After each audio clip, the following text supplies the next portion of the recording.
How to become rich in a recession. It seems like every influencer, YouTube, e-commerce person, dropshipper, anyone in finance on YouTube is talking about, and maybe just all your friends are talking about, how do you become rich when we all seem to be losing money, where there's all this market uncertainty, where there's a big risk that we're all gonna never be able to retire. Well, the reality is these are the time periods where the richest people either have become rich or get richer, and it isn't that we don't have access to doing that.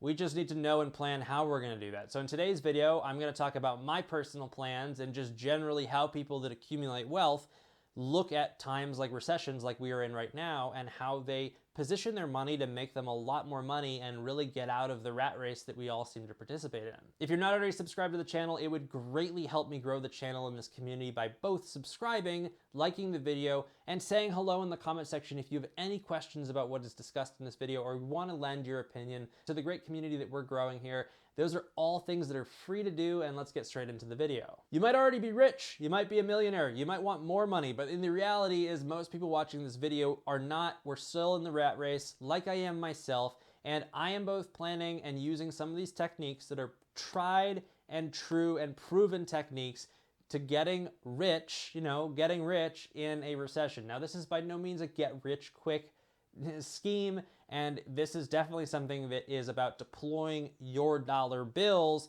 in the market, into assets, and all of those things to become wealthier. Now, if you don't have dollar bills, the hard reality right now is stay employed, make more money, pick up extra jobs, do everything that you can do between now and whenever this ends, or now and whenever you retire, to make as much money so that you can have the money to use some of these tricks in the future. Now, some of these things don't cost a lot of money. If you live in a lower cost of living area, the amount to do some of these things costs less than it does, like me, that it lives in Boston. Don't give up on the video just yet. We're going to talk about some interesting things. So the overarching idea of getting rich in a recession is having the cash on hand or having the ability to buy what we're going to call discounted assets. Now, as the recession goes through, your everyday person or the people that have over leveraged themselves, whether it's in housing, cars, whatever it is, then are getting called on their over leverage, and they have to get rid of, whether it's through the bank, their lender, and themselves, the asset that they've over leveraged on. What does that really mean? They've bought something when the market was high, the market has fallen below what that thing was worth, and then they've lost their job or they have less income, they don't have enough money to support that thing anymore, and they need to sell it. But because the market's down and people have less money than they've ever had, they can't just sell it for what they bought it for. They can't just sell it at the median for the market, because they need to sell it fast and they need the cash to get out of the situation they're in. They need to discount it below what the market already is in the recession. So that's called a discounted asset. You can see that with the used car market, you can see that with the new car market, and for most people that find real wealth in recessions, that is what happens in the real estate market and with housing.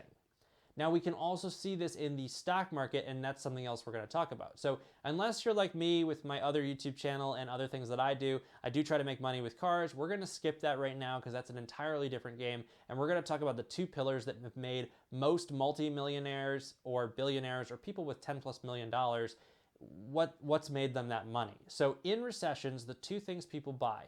First, it's an easy one. They buy stocks, right? What happens in a recession? The stock market goes down. Now, the amount of shares you have doesn't actually decrease. Just the price of what each of those shares is worth decreases. Now, where this hurts your everyday person is people can't tie their money up for long periods of time. But if you have money, or you have money that's ready to sit, you can buy those shares at what's called a discounted rate because it's below what the market was before and sit in long term. And if we know anything about the economy and what the market's done over the long term, is it's gone up. It might not go up in the next year, might not go up in the next 5 years, but eventually it will go up to the median that it was before and surpass that price, at least with inflation. So what people do is they buy stock when other people aren't buying, when people are selling. You'll hear people like Warren Buffett say that. That's how he made large amounts of money. For most people that made their money in the stock market, you will see statistically, especially people that are in public figures where they have to disclose whether they're in politics or they do disclose because they run a fund or whatever it is. When they talk about how they've made money from the stock market, it's always buying when people are selling, buying when it's low.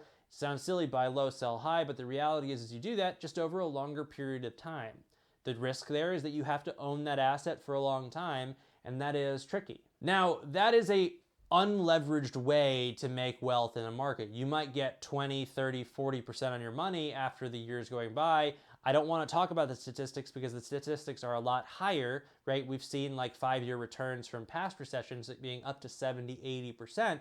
But I don't know that that's going to happen because the stock market's a little bit less tangible. Even though we have tangible companies, I just don't want to guess right there with what's going to happen because I don't know where the bottom is. But you can make money in that type of realm.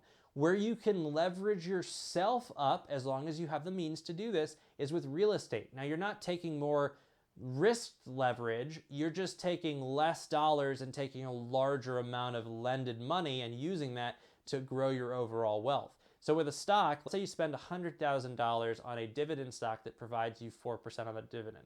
If you break it down to the simplest case, if you spend $100,000, get a loan out from a bank, buy a $500,000 house, and you're in a market that appreciates 2% every year, you're going to get 2% on $500K or 4% on $100K. If you do the math there, the house pays off more. Now, housing and all that stuff has other costs. You're assuming it appreciates. Yes, I understand there are problems with that method.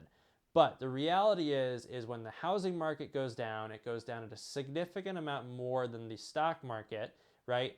There is inherently money in the housing market because they're fundamentally physical goods that you can fix and then you can gain value with fixing and appreciation through just fixing problems with the house because that is adjusted on the sale of the home. So you can make money in the in-between. In the long term, you can play the appreciation game, right? Where you make your money back, you're going to appreciate much more because you're going to appreciate at the rate that the home is worth and not at the rate that you have invested in the home. You can then double down and put a tenant in the home, which will not only let them pay your mortgage down, so you increase your initial investment for free, you appreciate the total value of the property. So what am I talking about? How is that? I don't want to overcomplicate it and get too far into it. How do you get rich in a recession?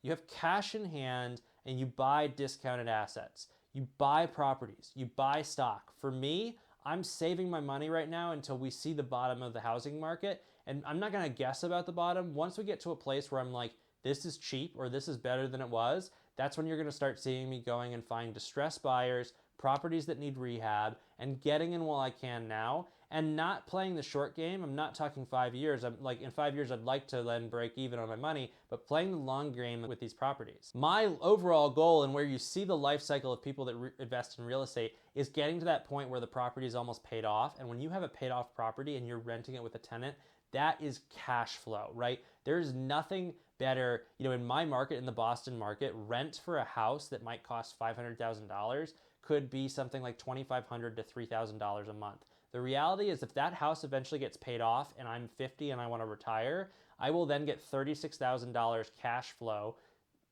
take away the expenses and operating costs, but I will have $30,000 of gross coming in every year from one property. So I'm 27. If I buy 3 or 4 properties before I'm 30, by the time I'm 65, I should have 3 or 4 properties that are constantly bringing in gross revenues where I actually don't owe anything on them. I no longer have expenses, and my only operating cost is running the rentals of these properties. That is how we've seen a significant portion of wealth be generated in the United States, especially the people that get wealthy very soon, because once you get into the real estate game and you start having that total gross revenue, it's easy to then borrow against that and quickly build that portfolio. Your first, second, and third property, just like your first $100,000 in the stock market, is always the hardest, and then it compounds because it gets easier and easier from there. How do you get rich during a recession? You buy discounted assets and you deploy cash on hand. If you don't have the cash on hand, work your butt off. That's exactly what I'm doing. That's why I've started a second YouTube channel. Am I going to get paid from this channel this year? Definitely not. It's a long-term investment. I'd love to make money on it. I also love making this kind of content. So I'll see you in the next video. Hopefully you learned something today, and let's talk about how to make more money in the next video, and I'll see you there.